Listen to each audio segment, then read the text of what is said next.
Hey, it's Travis the Tao Templar. Let's look at a framework for evaluating alpha investments and look at some common investment strategies. Alpha investment is a different environment than traditional investment in a stock market. Of course, none of this is financial advice. I just want to highlight some key metrics for orienting yourself and how I use them to think about alpha. This is the mental framework that I'm working with right now. The sum of the prices of all subnets alpha tokens put together is something I'm going to refer to as sum prices. It's a very important metric to be aware of. At the time of this video, it's around 1.5. TAO emissions were designed to draw sum prices back to 1. People debate whether over the long run sum prices will find some long-term equilibrium above 2.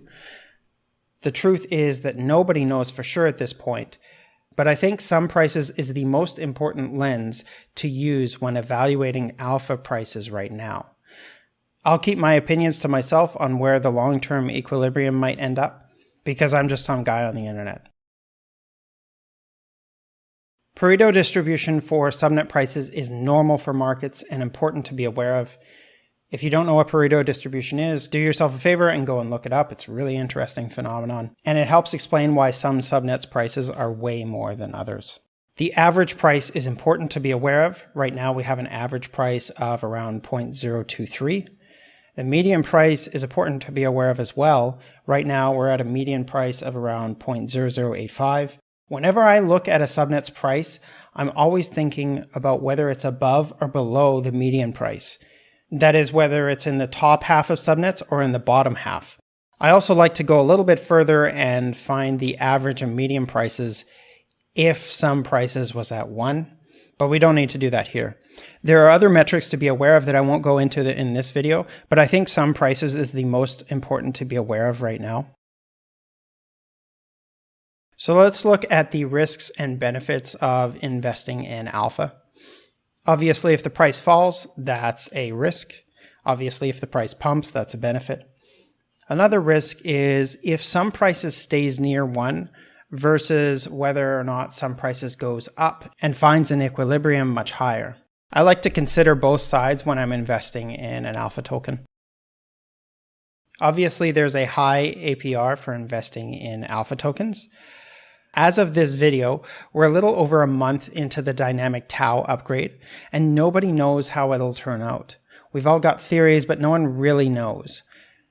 I see the APR en route as a relatively stable investment, and I tend to ignore the APR on subnets, as it's still quite volatile right now to the point where APR is basically meaningless. So I tend to ignore APR right now. That'll change sometime in the next 6 months or a year. So with this in mind, I'm going to go over my thoughts on a few common investment strategies. One is holding a diversified portfolio in many subnets. Holding alpha tokens long-term seems like a big risk to me. Right now, a few new subnets a week are created. To buy a subnet right now, it costs around 200 TAO, and you don't get that back.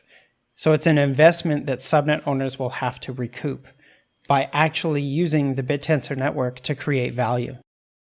Before the dynamic TAO upgrade, the incentives were such that subnet owners didn't always have to create value. They just had to convince large validators to give them emissions. So many of these new subnets are going to be powerhouses looking to quickly recoup their subnet slot investment. If sum prices stays where it is today, when the number of subnets doubles in the next 6 months or a year, we'll see the average price of subnets drop by half to make room for new subnets. Because of this, I have no long-term alpha holds. I'm not against it. I just think it requires serious due diligence to justify holding alpha for long periods of time right now. This will change, of course, in the future when we've got many subnets, and this subnet inflation, for lack of a better word, isn't as pronounced as it is today. Another investment strategy in alpha tokens is holding blue chips. A blue chip I would classify as anything above the average price. Right now, I don't really like this strategy because it's got a low ceiling. So these subnet prices are very unlikely to 10x. The only way it's going to 10x is if some prices goes up. betting against how it was designed. That's not to say that some prices won't go up, but it's important to consider when you're investing in a blue chip subnet.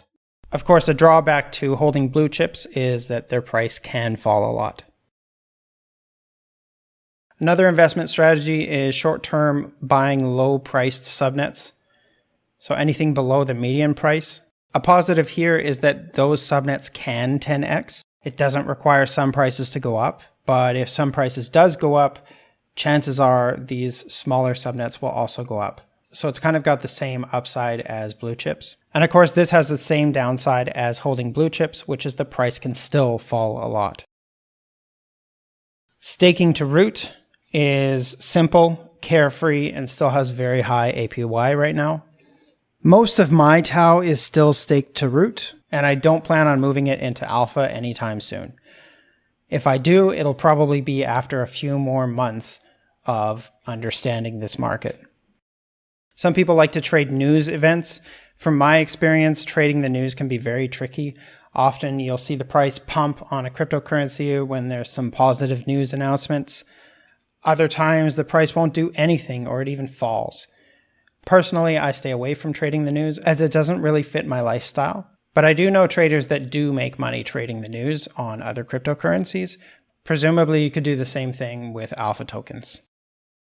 While I personally don't like some of these strategies, that doesn't mean that they don't work. Maybe you've considered the points I've brought up and have good counterpoints. And if you had, good on you, more power to you. I think the most important thing is to stay fluid and adjust to this market as it unfolds. If this framework stops working for me, I'll update it and move on. Myself, I'm playing it very slow. I have less than 5% of my TAO invested in alpha. The rest is just safely staked to root. And right now I have no plans to increase my allocation in alpha tokens. And before I get the question, no, I'm not going to tell you which subnets to buy, but I may be able to tell you how they work. In the future, I'll be doing videos on how subnets work. So if you want to learn about how a specific subnet works, make sure that you've liked and subscribed.